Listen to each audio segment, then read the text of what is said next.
Greetings, guys. Welcome to another episode of Eigenbros. JJ Terence. Mm-hmm. So JJ Juan. Yeah, man. You know, it's like, you know, having a middle name is it gives a sign of respect. You know, like, 'cause think about it. It's more presidential, I think. Most presidents have a middle name or something like that. That's true, huh? Yeah. They love doing that.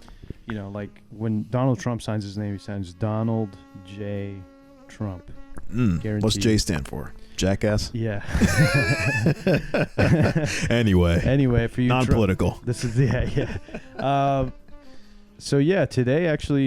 we didn't talk about really. And good thing we didn't talk about politics today, but yeah, you know, we talked about just the first 30 minutes were kind of up in the air a little bit. Yeah, but we talked a little bit about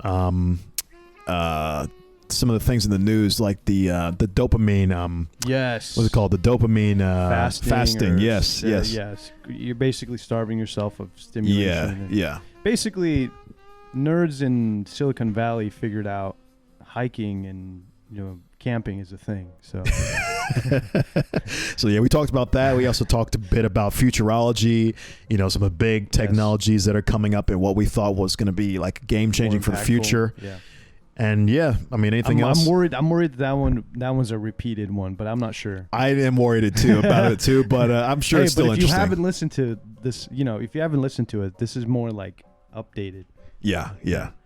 So yeah, if you stick around, we'd really appreciate it, and yeah.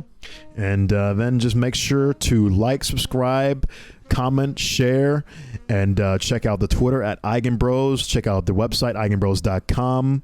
Say hello to Macy. Say hello to Macy Williams. And yeah, that's it, guys. We'll see you in a second. 3, 2, 1.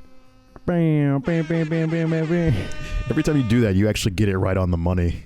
Like if you watched the last podcast, the little horns, you matched up perfectly when you did it. I know. I was like, damn, that's impressive. I did that manually, man. This time I fucked it up. This time I messed it up. I know I did. You did? Yeah. Okay. Because I did an extra like burn. Oh. Yeah. You did it flawlessly last time. Yeah. I was impressed. I was like, holy shit. Yeah, man. I was impressed with myself too, because when I heard it, I was like, wow, I actually got it. That's cool. So what's up, man? What's going on? Nothing much. So, yeah, this is another kind of off-the-cuff episode, I would say.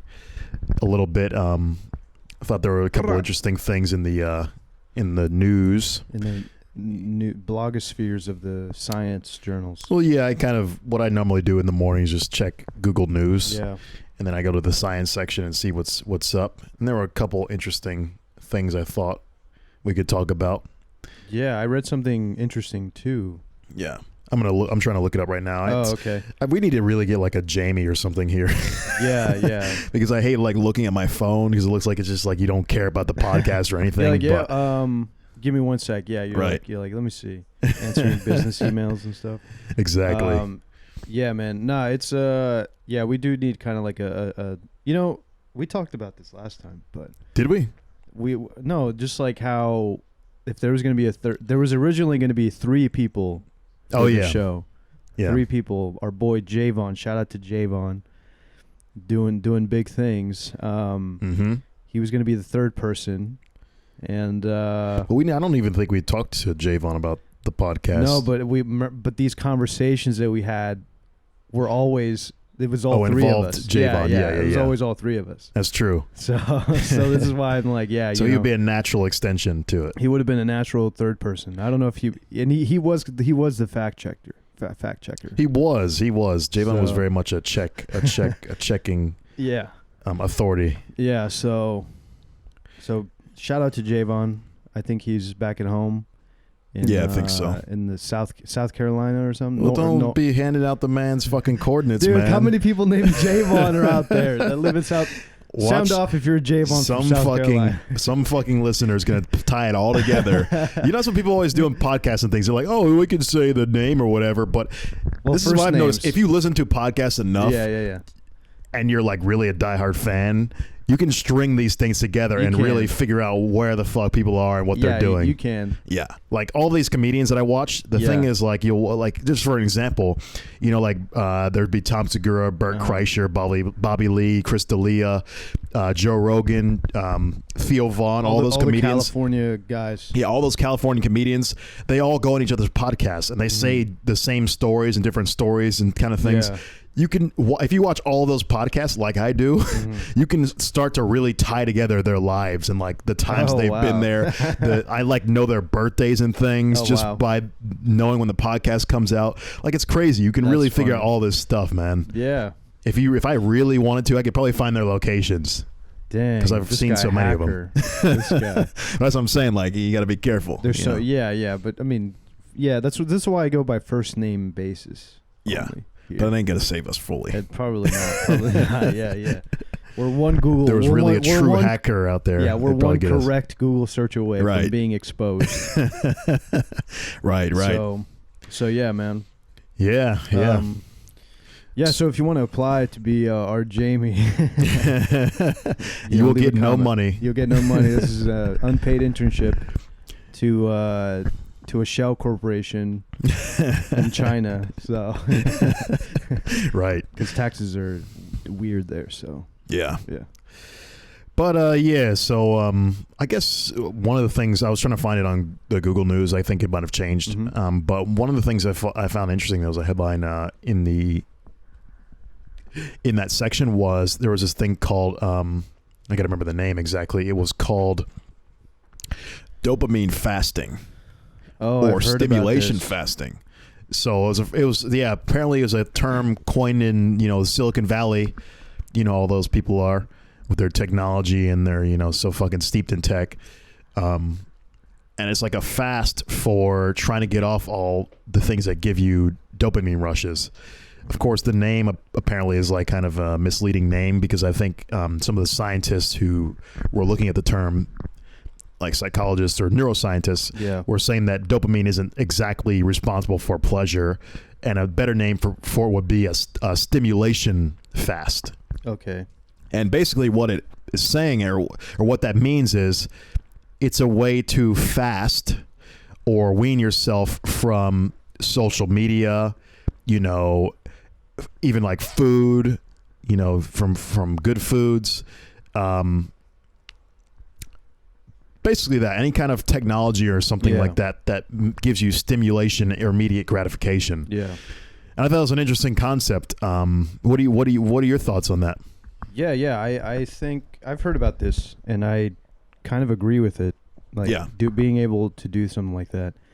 And I mean, especially for people like us who kind of grew up in the in-between. In the in-between. Yeah. We're the in-betweeners. And like we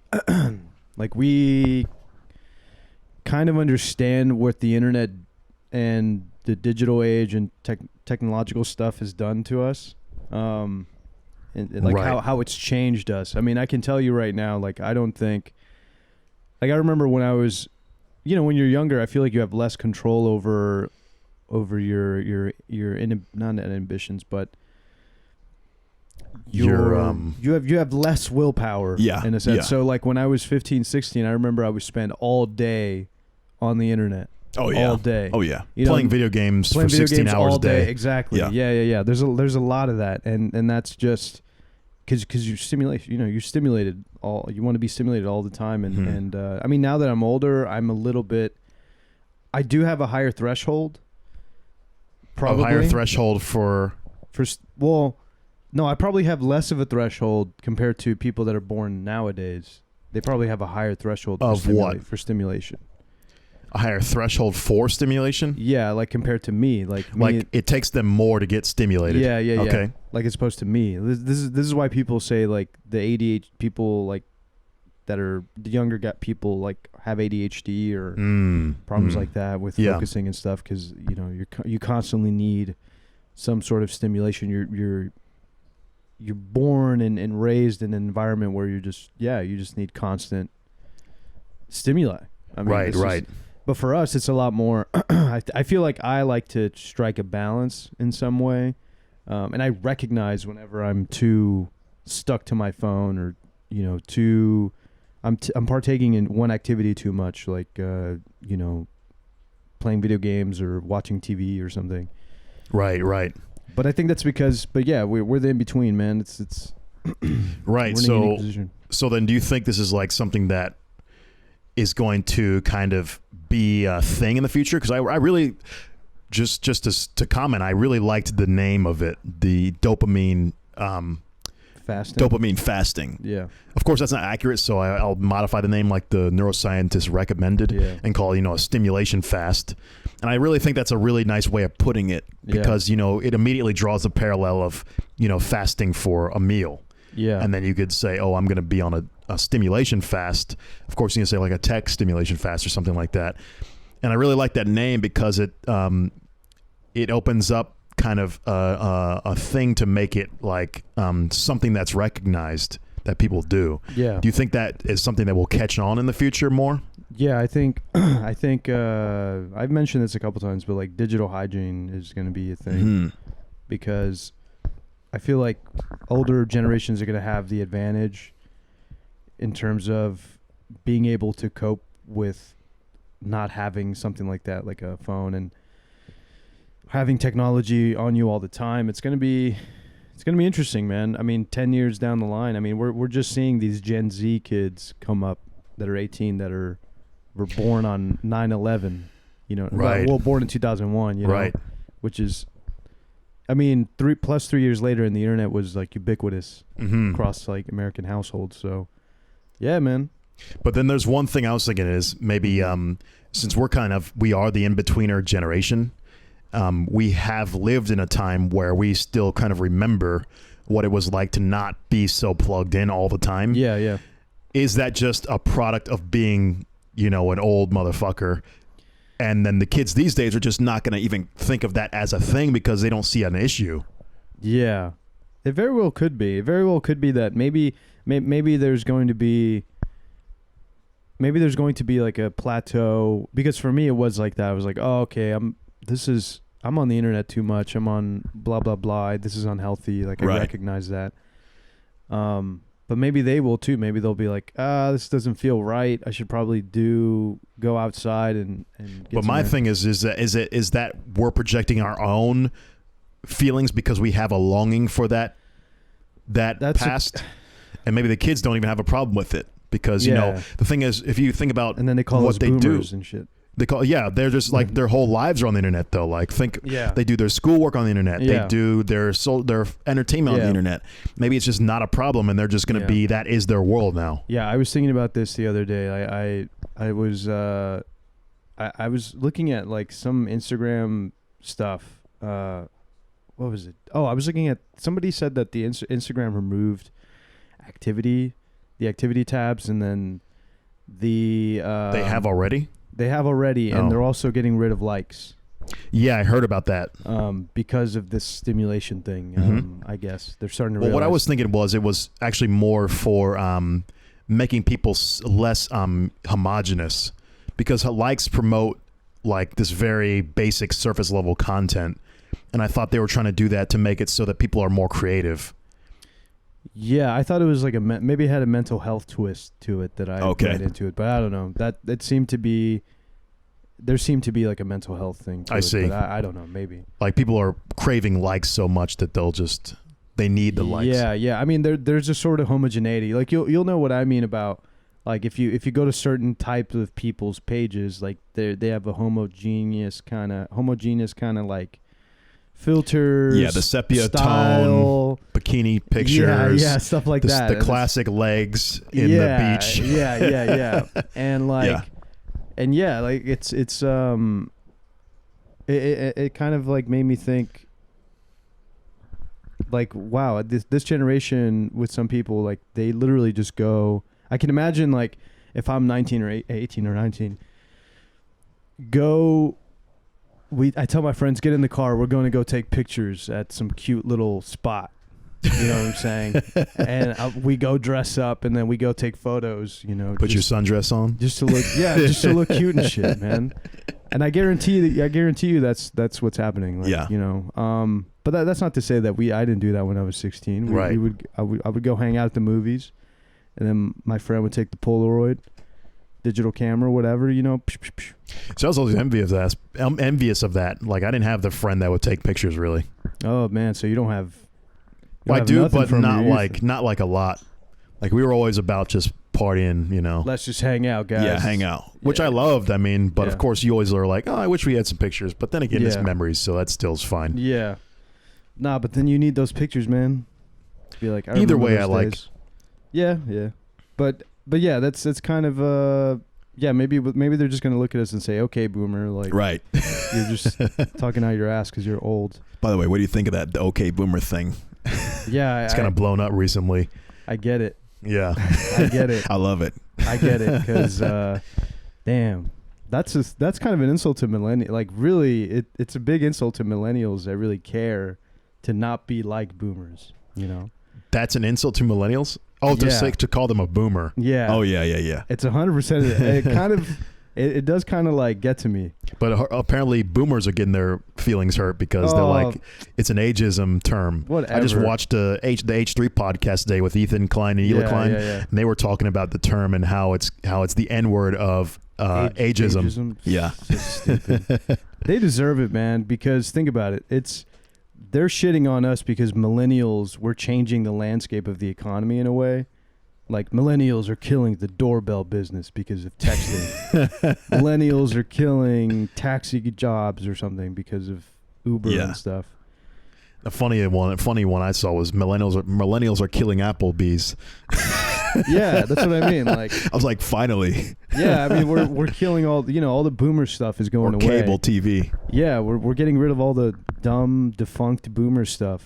And you know, like, yeah, I get it. Like, because a lot of the we're less material now and more about experiences. Yeah, I would say so. Yeah, I mean, I'm still kind of materialistic, but I would rather pay for an experience. Yeah, man. I think it's 100%. Like most of my money goes to like I don't know if you've even noticed with me, like when I shell out any kind of money, it's always when I'm like hanging out with people. Oh yeah. I'm the cheapest motherfucker ever in my own time, but then I will spend money if I'm around friends. Yeah, same. I don't care really, as I really have high limits on the price I'll spend. Yeah. I guess in terms of technology, I like to spend, but those are my toys. Yeah, you know I get that. But with like you're saying, like if you're going out, I'll pay for an experience. I'm actually thinking about getting my passport soon. Oh, really? Yeah, I haven't gotten my passport. I need to go outside North America? I would love. I mean, I have to. You know, you have to travel. You do, but you also need money to travel. One. I know that's the other thing. And you're a broke bastard because you're a graduate student. Yeah. I know. But at least I have the passport in case my advisor sends me off. He's like, "You want to go to this conference? We can pay for you." Oh, that's smart. Yeah. Actually, it kind of reminds me, there was the MMM conference lately. Yeah. It was like a couple days ago. I just looked it up randomly. I was like, I wonder when the MMM's coming up. So because I saw Andrew Dodson was talking about going to some conference, or I think doing a Skype call in the conference. And for people who aren't familiar, Andrew Dodson is one of the physics YouTubers out there. Definitely check out his channel. And I was like, I wonder if the MMM is going on. And for other people also not in the know of MMM, that's the or the something magnetics. I've never been, but yeah, it's something magnetic materials conference. Yeah. And it was in Las Vegas now, and that was a cool one. I think that's a really good one to go to if you're interested in like computing and condensed matter physics. Or material science. But yeah, that's kind of an aside, but I thought it was interesting. Yeah. How many physics YouTubers do you know? I know there's bro. Like Veritasium. Yeah. Thank you. Or I guess Veritasium if you want to be truly Latin. Yeah. He's one of the first physics pages I found. Yeah, he's one of the first for me too. Yeah. And it's good content. Yeah. Good content. Yeah. High quality. High quality, very well produced. And I personally don't watch it, but definitely I know he's very popular. Very popular, very well produced. And then Physics Girl. You know I only just discovered her on Twitter. A buddy of mine like had a huge crush on her, and he was like, really? Yeah. But that's how I found out about her. Another physics girl, I think, Tibby's. You know her? No. I just discovered her on Twitter as well. I never heard of either Physics Girl or Tibby's until I joined Twitter. Nice. But yeah, both high quality channels for sure. Yeah, and then Dodson. Of course, Dodson, the meme physicser. He's the meme physics guy. Yeah. He's kind of in the same camp as Flammable Maths, who's the meme math guy. Yeah. But he's more popular, I think, than Flammable. Who was formerly known as Fappable Maths for people not in the know. Okay. I remember. Ooh, he rebranded. He rebranded because I think he did a collab with Black Pen Red Pen. Yeah. And Black Pen Red Pen's really he's this Chinese dude who's very sweet guy, really nice guy. Yeah. And he didn't know what Fappable meant. They did a collab, and I think he probably suggested him to change the name. It's really That's all my theory, but I'm pretty sure. You're probably right, man. Yeah. That's kind of it's a very immature name. So yeah, exactly. Sure he's like, but it's funny. It is funny. He actually had a hilarious video come out the other day on Halloween, and the dude was cleaning off his fucking hentai girl cabinet. I'm like, bro. Oh man. I'm like, bro. Man. Like the 40-year-old virgin with action figures. Man. Anyway. Yeah, I was just surprised that there's an active physics YouTube community. Yeah. That's pretty well prevalent. And physics and math. Physics and math, yeah. I tend to gravitate more towards the math though, honestly. Why? They just have more packageable things, I feel like. Mm-hmm. Physics is a lot harder, I think, to package in like problem-solving videos. Math is a little bit easier, I feel like. Yeah. Because, like integrals are real clean, derivatives are real clean. All the math concepts are really logical and clean, and they can kind of be generalized very easily. Yeah. Physics concepts are not so easily generalizable, right? Like it's it's contextual. It's contextual to your problem. Yeah. So it's a little bit harder to watch those, I feel like. I'd love to find a way to package them nicer, and even I'm thinking about starting another channel for us. I've already got some ideas, but we'll see of doing it problem solving or something with physics, but I don't know yet. I kind of want to do something where we have a steady stream of videos coming out instead of just one podcast a week. Yeah. As a kind of cross promotional thing, but we'll see. Yeah. I kind of got TikTok and Instagram for those reasons too. Check them out. So, yeah. They'll start going live. Yeah, hopefully they'll start going live at some point when I get some decent ideas. But I got a phone and everything. Actually, we can kind of talk about that. I got the new. You got it over there. Check out this off-brand phone. Yeah. So if you people who are cheap bastards like me do your research, there's this brand of phone called the Wiko, and I literally spent $30 on it, and it's like better than my S5 phone. Yeah, I mean, just to give you an idea of how budget-friendly Terrence is, there's I'm still rocking the old S5. Rocking the S5, man. If you can see. Yeah, I was even tempted to change my phone recently, because I have a Pixel 2, but and I was like, man, to a real phone though, to a Pixel 4. Oh, so you shell out money. Yeah, but the Pixel 4, the reason why I like this phone is because this is the first phone in its class to really have an astrophotography mode. Oh, so you're fancy, bro. So you can take pictures of the starry night, my friend.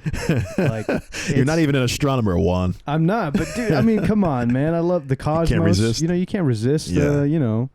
It's think about it. Like it's just I don't know. I was just like, man, I would pay just for that. I would buy the phone just for that, but it's too expensive. It's not in my budget right now. Is it over $1,000? No, it's probably closer to. I think they're going to do a price drop pretty soon, but it just $5 retails for $900 probably.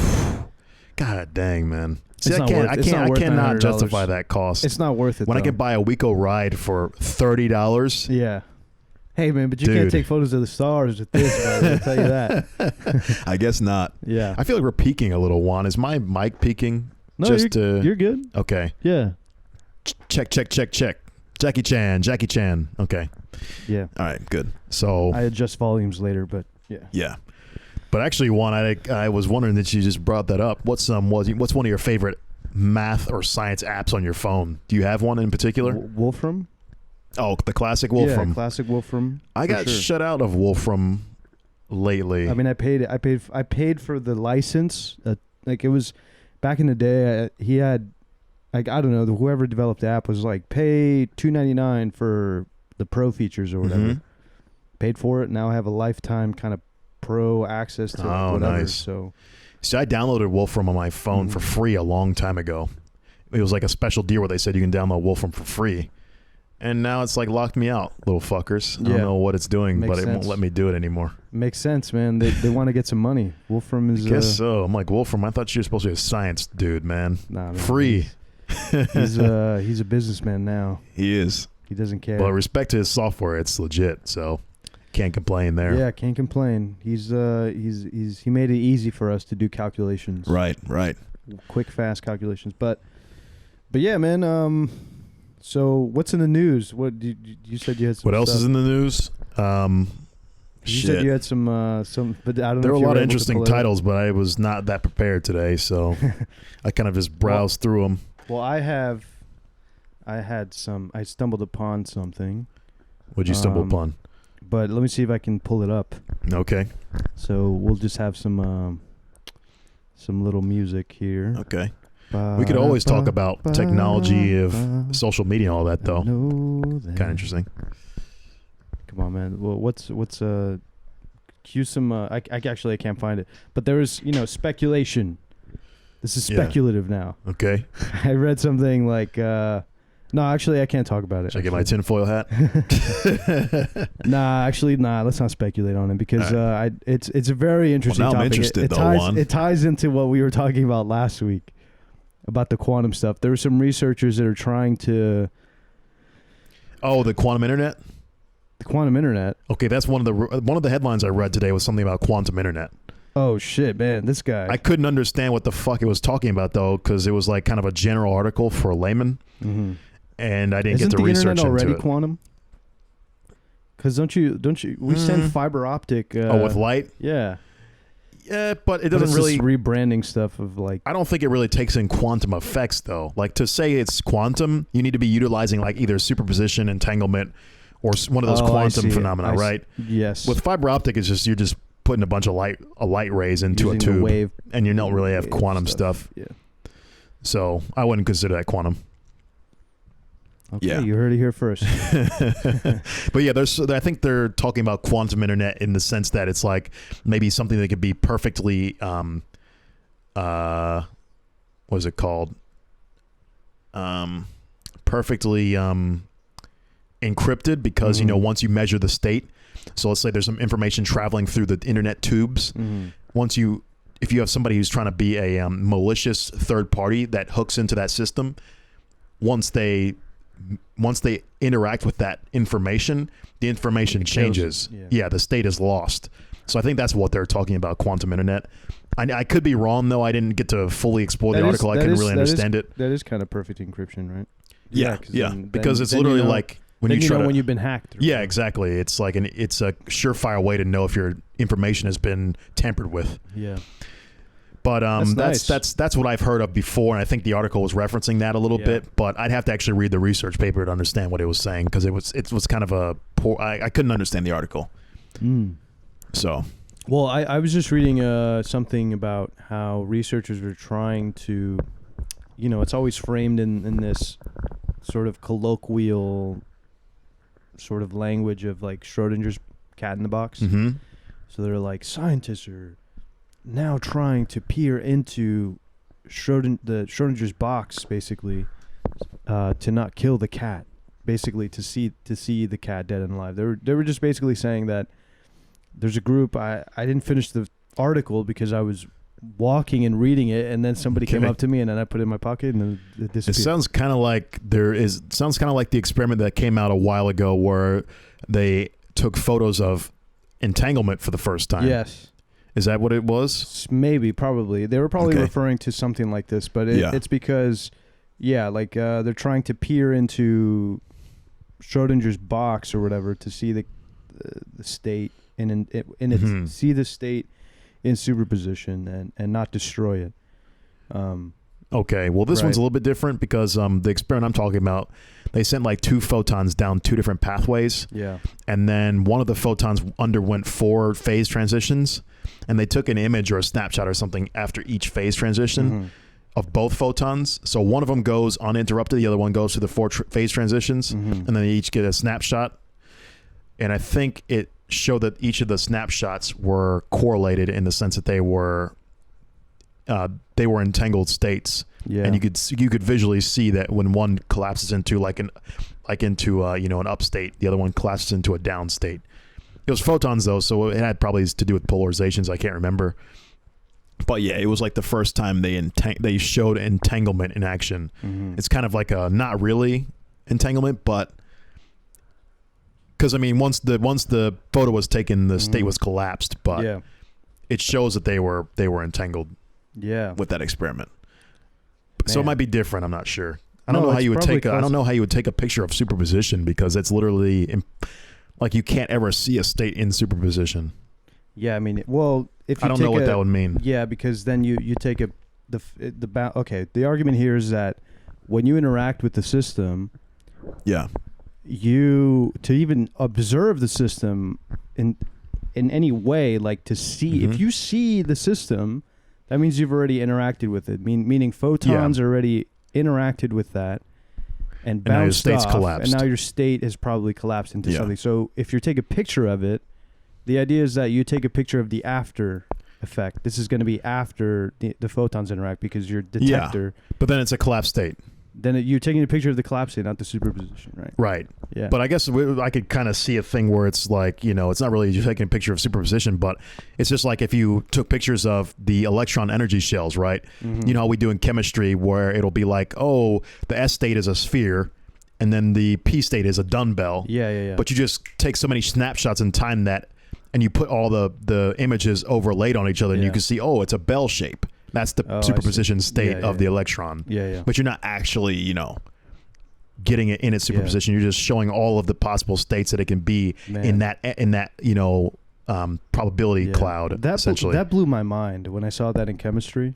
That's what made me get into physics. I didn't even get what the fuck that was. I was like, what is any of this? I didn't even know what it meant in chemistry. It was just like something to memorize. I was just like, I don't know how they could have gotten that. Yeah, I was like SPDF. I was like, how do you get these things? Like, how do you know that this is the probability cloud? What does that even mean? Like that. Did they actually give you a good explanation? No, I spoke to the professor afterwards, and I was like I don't get it. And he was like, well, he was a physical chemist, but he was like, you honestly have to do physics to get it. Like you'd have to take a quantum mechanics class. Right. And I was like, dang, okay. Yeah, that was always a massive mystery to me, and I really only connected the dots like in graduate school. Yeah, probably last year. Yeah, same here, man. Like, because here they show you the solutions, and then you're like, wow, this gives you the whole picture. The theory says that it should look like this, and sure enough, it does. Right. It's kind of crazy. That's awesome. Yeah, when we actually solved, the spherical harmonic solutions. The spherical harmonic solutions for the Bessel. I think they might have been spherical Bessel function or something. I can't remember now, though. I don't want to say that for sure because I can't remember anymore. Well, you have your radial component, and then your angular component or something. Yeah. See, look at me, I'm dead. Oh yeah, Juan had a rough day. Just for the listeners, a rough week. I've had a rough week. I'll just say that my experiments have been taking me very long time, but. Hey, I'm here. I'm doing it for you folks. Doing it for y'all. That's right. Future technology. Thank Juan for your next iPhone. Yeah, you're welcome. You're welcome, my progeny. He contributed 0.00001% of but knowledge to that I did building. Something, That's like that's always cool to be a part of something, Yeah, like you're that little drop of water in the bucket, I mean, I wish it was something bigger and cool. You know what I'm saying? Yeah, you like could a dam. do that. Imagine being one of the guys that built the Hoover Dam. Oh yeah, that's cool. Yeah, a big I don't know project, anything about it, or though. like CERN or something. Oh yeah. Well, the big one coming up next year is ITER. You know ITER, right? No. That's the fusion reactor. I don't know if we talked about it here yet. No, we didn't. Okay, but ITER's the one that's coming up in 2020. Fusion. Yeah. I thought that was hokey science. That's cold fusion. Oh, okay. So I guess it kind of could be considered hokey science in a kind of semi hokey. Yeah. Because people keep saying fusion is going to happen. Oh, it's going to happen. It's going to happen, and it never happens. But fusion is definitely a real thing because, of course, the sun exists, and that has fusion reactions. So we know we have a proof of concept in nature. Yes. But we just don't have a proof of concept in engineering and industry. So the big one is supposed to be ITER, though. ITER is supposed to be like the first one that actually yields like a positive energy output or something, or I forget how exactly to define it, but it's supposed to cross the threshold that's necessary to consider it like a successful fusion reaction. But it's not going to be sustainable. It's going to be like, I guess they said like 30 minutes or something. So what do you think are the biggest discoveries that would change the trajectory of humanity in the next, like, that's possible maybe within the next 100 years? Oh, fusion would definitely be a gigantic shift. That would be like essentially free power. Power would be like equivalent to like air. Yeah. You know, because it would just be so easy to produce. Like, you could literally power everything and nobody would really care about an eye how much you're using. Yeah. And then if you could even like make it somehow compactified, like I don't even want to go there because that's like beyond, but just if you had a fusion reactor that could take the place of like a nuclear reactor, that would be an absolute game changer. Absolute game changer. Energy would just be so cheap at that point. Sorry, back. Technical difficulties. Yeah. Had a little crash collision there. Yeah. So yeah, technologies. I mean, like important discoveries that would change humanity. You're saying fusion? Fusion is a huge one for sure. So as you described. Yeah. So earlier, that would be free power essentially. Yeah. Or energy very so cheap. You know, people talk about post-scarcity, right? A lot, yeah. Because of, reducing the cost of things.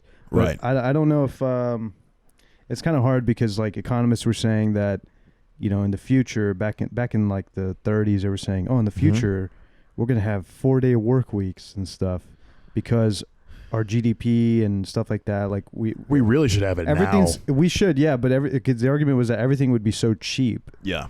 That you wouldn't need to work so many hours, but I think the only bad thing about that is like you want to have your businesses and things open all the time, right? So I mean, in America, maybe. Yeah, I think. Well, like I feel like like the optimum is you want always to be able to access any kind of store or whatever you want anytime you want. So you'd have to have some kind of labor that can replace that, and of course, ideally, that would be like machine labor. So if we have some kind of revolution for machine labor, that would also be a game changer too. Back to your list there. I think if we had let's say like even probably 50% of our systems automated, workforce, that would just be giant. Of course, that'll lead to some huge problems with unemployment and things that might have a big kind of backlash. But then that would mean that if you were to order the economy in any way, you would automate agriculture. That way, food becomes much cheaper to produce. But then you displace farmers, and that's not good either. But I mean, but in a sense, it's better if it makes food cheaper because then you don't have to worry about people. You don't have to worry about people not getting access to food. Yeah. You know what I'm saying? Well, I think any kind of labor that's automated is good.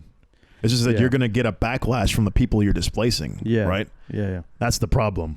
Yeah. So I think. So do you think naturally there will be like that will be one of the things that move humanity forward, but there will be too much of a backlash. So you don't think it's realistic in the next 100 years?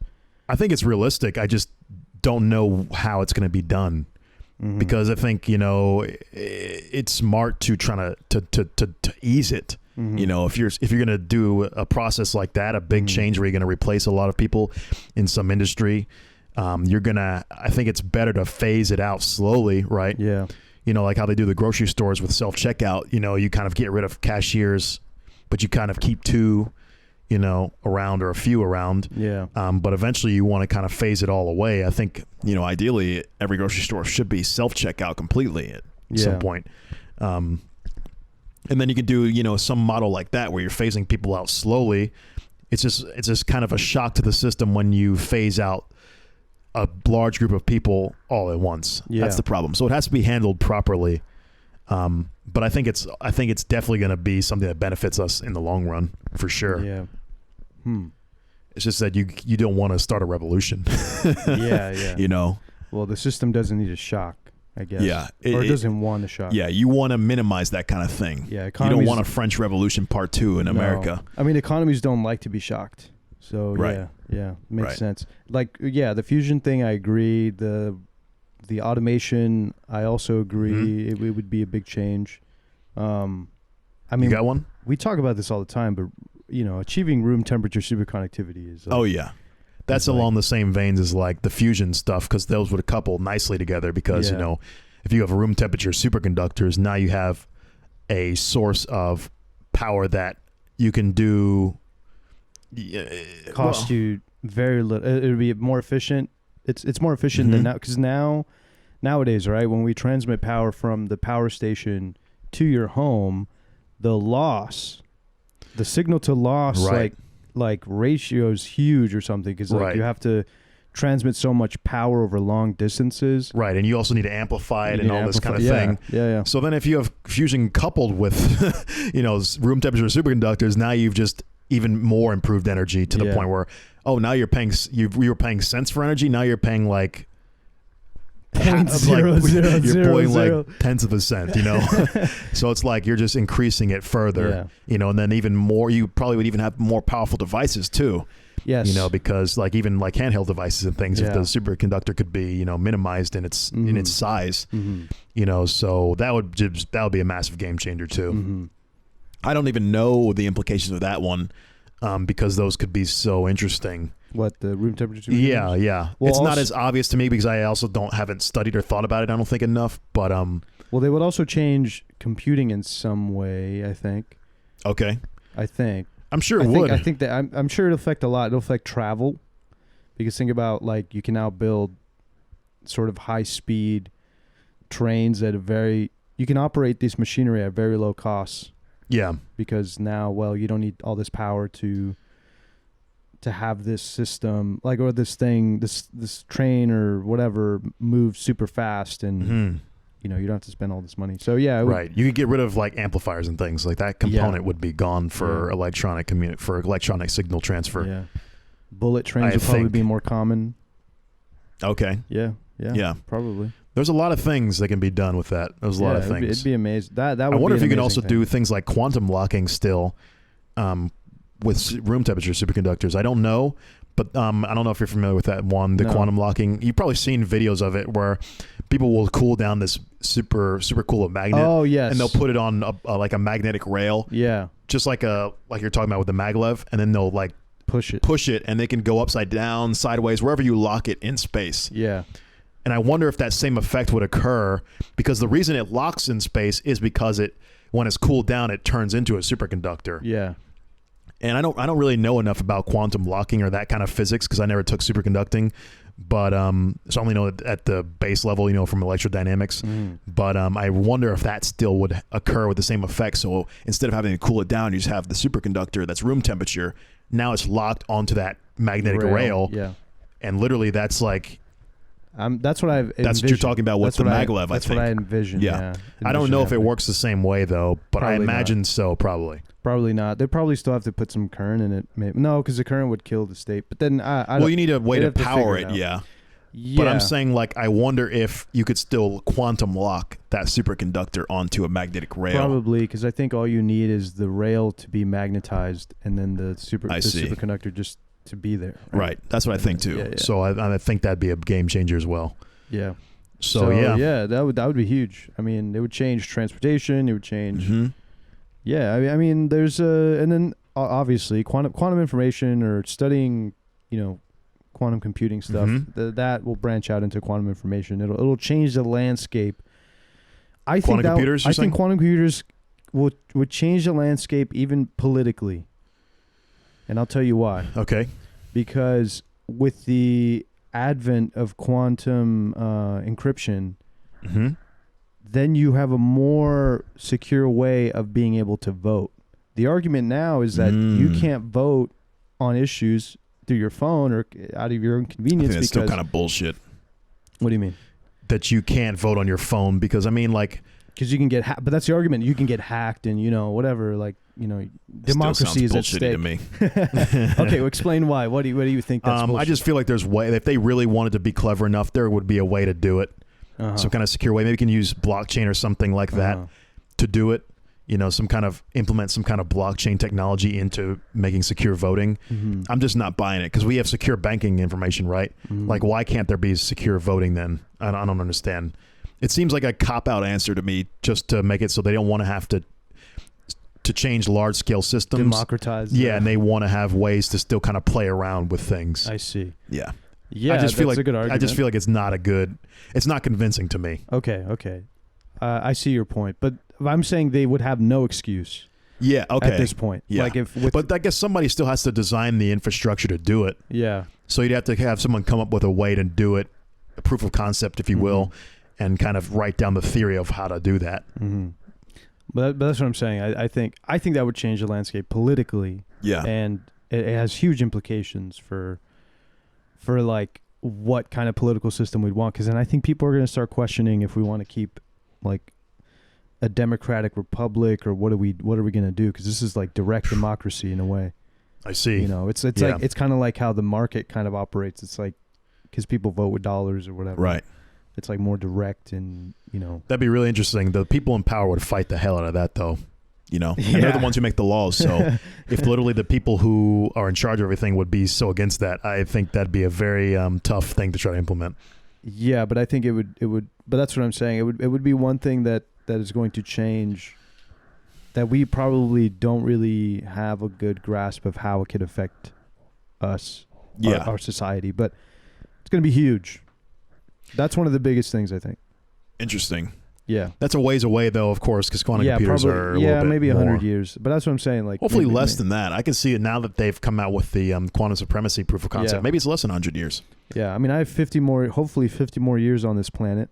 Right. And, you'd at be least, what? You're 20? I'd be 80 something. 80? Close to 80 something. That's possible. It's possible. For sure. Hopefully healthcare is also cheaper. Yeah, you know, they come out with Albie de Grey invents his 1,000-year pill.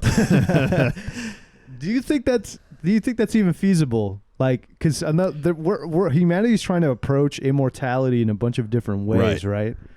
Like, so my take on that is I have no fucking clue because I'm not a biologist, and I think even biologists wouldn't really have an idea. Probably His not. logic sounds really simple and very like it sounds like the road that makes the most sense to do that, though, because what he says is, you know, aging is just a collection of things that happen to your body that are like, you know, what you call like imperfections or wear on the body. It's just like a car. Yeah. You know, with a car, you get wear over time from weather, and you get wear over time from just, you know, using the steering wheel, you know, sitting in your seat.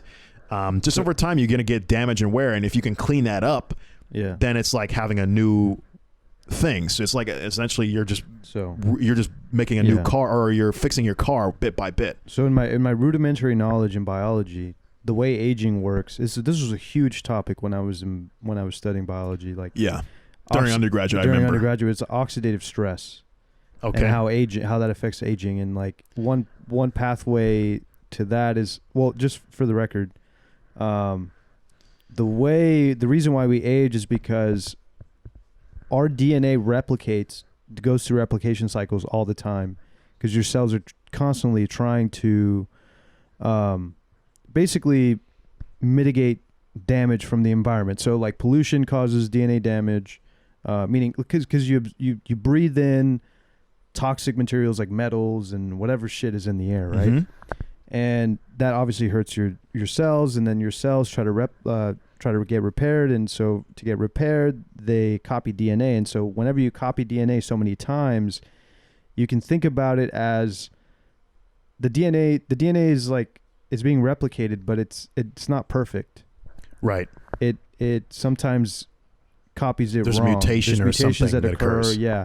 And the idea is that with aging, you know, you kind of get these like markers that are put in that damage, that pretty much age your cells in a way. And this has to do with telomeres, right? Yeah, and this shortens the length of your telomeres control or pretty much how much DNA you have left to copy. So at the end of your life, if you die of old age, you have literally 0 telomeres probably to your telomere length is probably 0. So you need them telomeres, bro. And then there are people that are trying to extend like that. They're trying to say like, okay, we can copy your DNA and extend it, copy that back in and put it in. Well, I read something a while back, this is probably years ago, that they were saying that cancer cells apparently don't shorten telomeres. So they can harness the ability of cancer cells, that superpower that cancer cells have with telomeres. perhaps you could find a way to stop aging even. Wow. I don't really know how much that's taken off, though, because I really don't follow biology that closely at all, because I just don't understand any of it, really. But that's I heard that several years ago. Can you imagine? Like, there's so many approaches to immortality. There's the biological route, but then there's the Ray Kurzweil. Yeah. Transhumanism. The singularity. Well, I guess the singularity is a little bit different, but the transhumanist route, like you're saying, yeah. I just think that's kind of bunk. I don't think we're going to see transhumanism take off in like 100 years. 100 years, probably not. In our lifetime, no. I don't think in our lifetime. I think Ray Kurzweil's time scales are very generous. I think they're probably going to be a long time after we're gone. Yeah. But I do see that as a very possible future for us, because I just don't see how our bodies could ever be efficient enough to, travel, light year distances and things. Space, and if we get to a point, a threshold in life where we're just like, we've conquered everything in our solar system region, like, we're going to have to start sending machines out. And I think it gradually will get to the point where, I think what the crossroads is, I don't know if I said this in a podcast before. I might have, but I think what's going to happen is ultimately we're going to invent some kind of AI that is either comparable to human intelligence or it's smarter than human intelligence. And I think that the only saving grace we'll have is to somehow combine ourselves with that technology. And maybe not even that big of a shift. It could also be that maybe we start to see that replacing limbs and organs and things is better when you replace it with the mechanical version. Let's say like you have heart failure or something, and you replace it with a machine heart, and now that machine heart is so efficient at some point where it allows you to, it can beat 300 years as opposed to an organic heart. Yeah, imagine having a mechanical heart. Then that means humans can now do very extreme things. Right, and imagine getting like pump your blood as an athlete, like you have 100% efficiency in pumping oxygen to the blood. So people can start running 100 miles per hour or some shit, dude. Right. So like, can you imagine the insanity? I know. Yeah. So if that kind of thing gets reached, like if we have that kind of level of increase, because we've mastered our ability to manipulate, machines, then I think people will just naturally start replacing their body parts with machine parts. And then what I think it's going to be kind of like the philosophy thing where they're like, if you change all the atoms in a person, is it the same person? Eventually you're going to change out so many parts in your body that you're just going to be a cyborg eventually. And then why not just take the extra step? And, when we actually master the brain and we can make a perfect recreation of the brain in a mechanical way, then we'll just be like, well, what's the difference between my normal brain and a machine brain? Yeah. Insane. So I think it might happen that way, where we just gradually do it to where we psych ourselves out to, we think, oh, we're not going to ever, we're not ever going to leave our organic bodies, but oops, we did it gradually over time, and we just now are cyborgs. I'm wondering what organ is probably more important to preserve. I mean, all organs probably are the brain. important. The brain is probably the most daunting one, because I think most people see themselves as their brain. Like, we kind of see our body as a vessel, and then we see our brain as like the actual pilot. Yeah. So I think that's the most daunting one to get past. But I don't think we'd figure that one out. I think we would figure out how to get mechanical hearts. Yeah. I think that's going to be way easier than the brain. I think the brain's going to be like the last stop. What a life, though. Imagine being 70 and you get a mechanical heart. Dude, I'd be fucking like, yes. You're running like the Terminator, just like an absolute athlete. And then like... And then now you can like fly planes, like go into jet fighter plane. Oh, because now you can withstand G-forces that are like crazy. Like your heart just goes into like it like has an adjustment for altitude. Yeah, and it starts just pumping more blood to your brain, and you don't have to do anything. Yeah, dude. Like, if we could get to that level, I mean, I could definitely see it.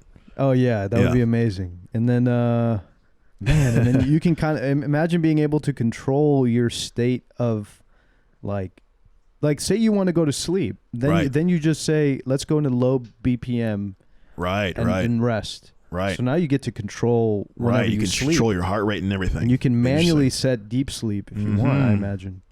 Right. Damn. Dude, there's so many options, and you can even make it like an organ that's like a super organ now, where not only does it do the old functions of the heart, and even like you have control over those functions, you have more functionality with the heart. Yeah. Like, I don't know. Like, you can just, at that point, if you could master something like that, the world is your oyster, Man. So I think that'd be really interesting to see. That's something else. I don't know if that's going to be in our lifetimes, but I really hope so. Because I want to be able to eat. Really, what I want is I just want so I don't have to care about any cholesterol or anything or high blood pressure. That too, man, 100%. I think capitalism should get on it, should drive, should say like this economy should be like, all the fast food chains should come together and say we need to give people mechanical hearts. Dude, that would be the ultimate payback for all the damage that they've done. Exactly. I'd be like, all right, you have redeemed yourselves.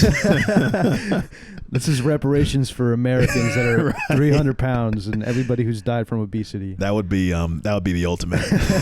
That would forgive everything. Yeah, I think we'd feel less. We'd take them back. Yeah, we'd have support for McDonald's again. Yeah. Yeah, that one's huge. That one's huge. I didn't even think about how big that could be for us. Right, yeah. Right. And you could really go off on that, man, in so many directions, Yeah. Damn, you just convinced me that mechanical heart is all you really need to be. You're liking that mechanical heart, huh? Yeah, man. It's like I don't know. I mean, who cares looking young? I mean, as long as you feel energetic, right? Right. If you feel like, you have energy and stuff. Right, exactly. That's all it takes. Man, what else? So is there, I'm trying to think. We're sitting at 55 minutes, but one of the other ones I was kind of reading about today was interesting. It's more of an immediate thing is Elon Musk, he does one of his other projects is the Starlink. So that's where he sends up satellites into space, and he's trying to make the internet kind of a wireless internet, if you will, like a global data. They were saying the headline I read, I don't know what it said, I didn't actually read it, but it was saying something along the lines that there's an issue with it being in low Earth orbit for astronomers, because maybe there's giving off too much light where it will start messing up astronomy. But apparently after like one of these few launches or something, Elon Musk is going to be one of the biggest satellite companies or something. Wow. Because of the ease of access he has now. Brilliant. Yeah, man, he's just killing it, man. Because it's like one thing after the next. Yeah, but I'm really interested in that because I just want to get the fuck out of Comcast. I'm sick of these bastards. But yeah, man, I'm really interested in a global wireless internet. I feel like a wired internet is like an old idea now, like having to build lines under the ocean and things. It just sounds so hard and complicated. Kind of silly. Yeah. It sounds outdated. Like a wireless internet sounds so much better to me. Especially since you know this from experience, but a lot of these companies have a monopoly on the fiber optic, the fiber network and everything, and they kind of they don't let competitors come in and like, cuz like a lot of these companies are holding out. Yeah, they have like their own regions and things too. They're putting a cap on their own data speeds just so, just because they can, right? I guess. And I don't know if I've ever said this on the podcast either, but I used to work for a fiber optic company. Probably not. Yeah. Yeah, and I used to actually set up the fiber optic nodes and things, and I would actually see the lines that they would have and hook them up. So I would see like a bag of lines, like a bag of wires of all the possible connections you could have and all the data you could have. And they would use like one out of like 30 of those lines. I'm like, holy shit. They have so much ability to upgrade. Yeah. It's like absurd. Like, oh yeah. They're so ready for any new competitors. They just milk it, Yeah, they milk it. They just milk it. Yeah. And they have so much ability to give us insane internet speeds. Yeah. And we're only using like one or two lines out of like a bag of lines. They want to give you the bare minimum, buddy. They want to give you the bare minimum, just enough to get you paying what you pay for. Right. They also want to justify businesses paying more too. So I imagine it's all. Yeah, it's all kinds of internal bureaucratic logic. BS. But yeah, I mean that would be huge. Yeah. Letting people communicate with each other across the world in a more simple way. I think that's huge for us, but.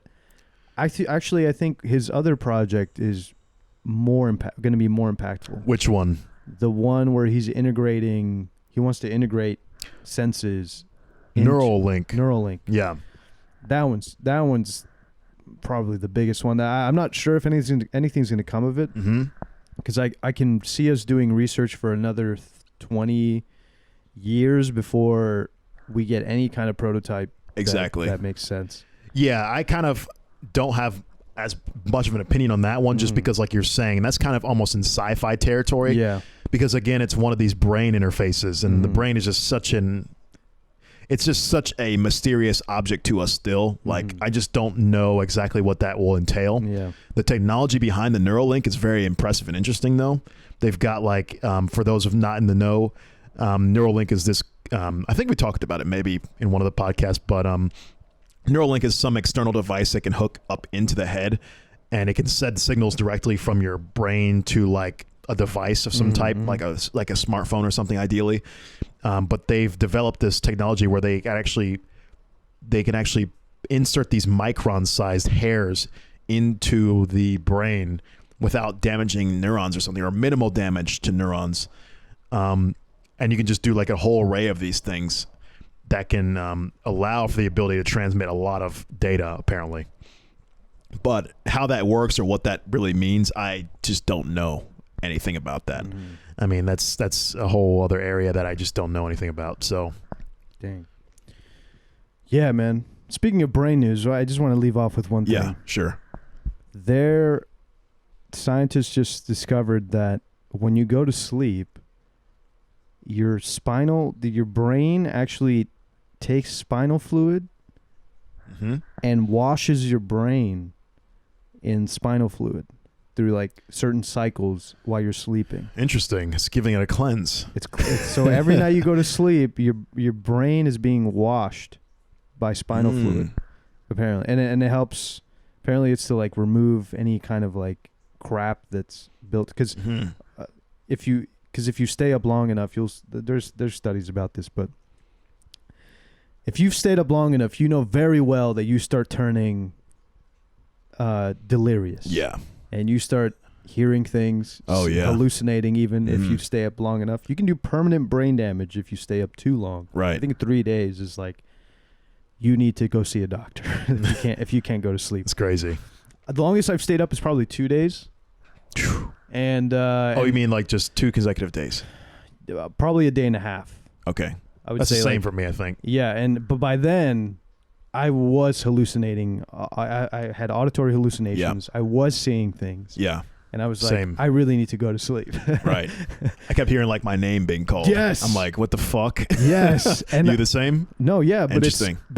At that moment I understood, man, this is what schizophrenia must feel like. Or right. some That's kind scary of psychosis. Shit, man.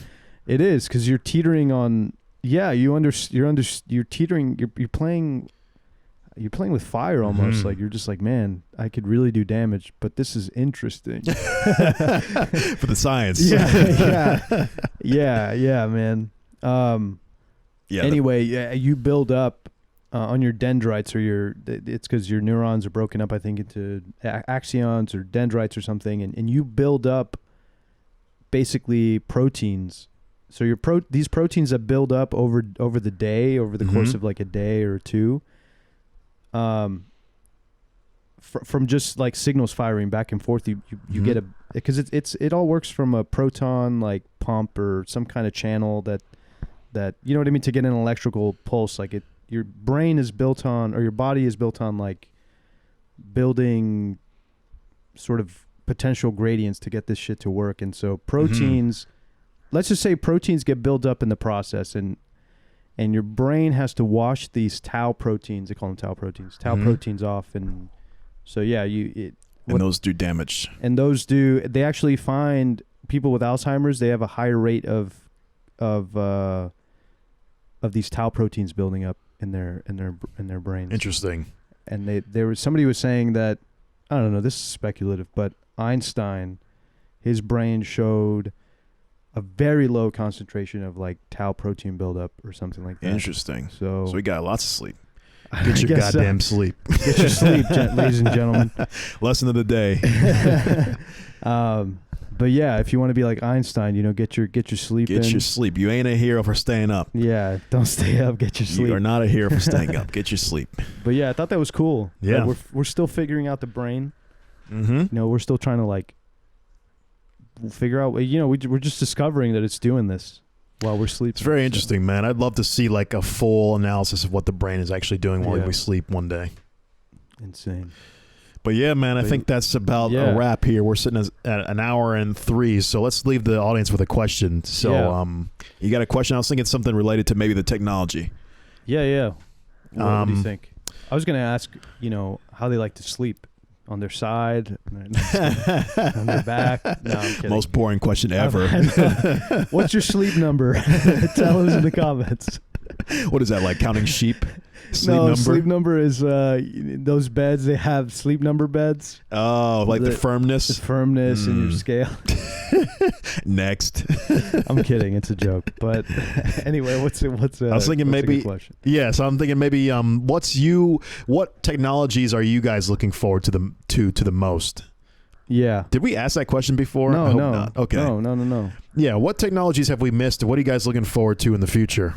Yeah. Leave a comment. Out of stuff that we said, or maybe if you have your own speculative, like, oh, this would be huge. Yeah. Sound off. Yeah. So. And cool. All right. Thanks for listening. Hey, guys. Thanks again, guys. Thank you. You made it through. You made it. You survived. Thanks once again.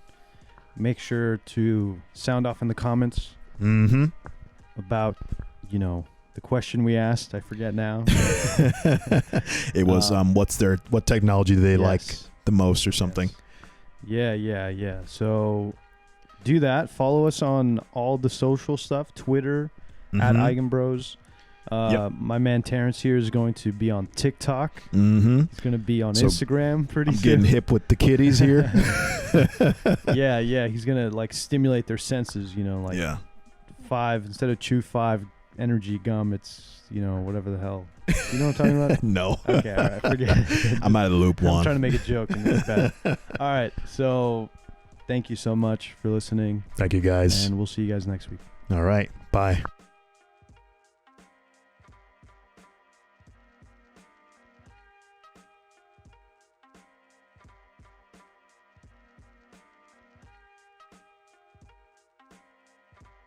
I don't know what that means, to play us out. What does that mean? To end the show? To end the show? To end the show? To end the show? To end the show?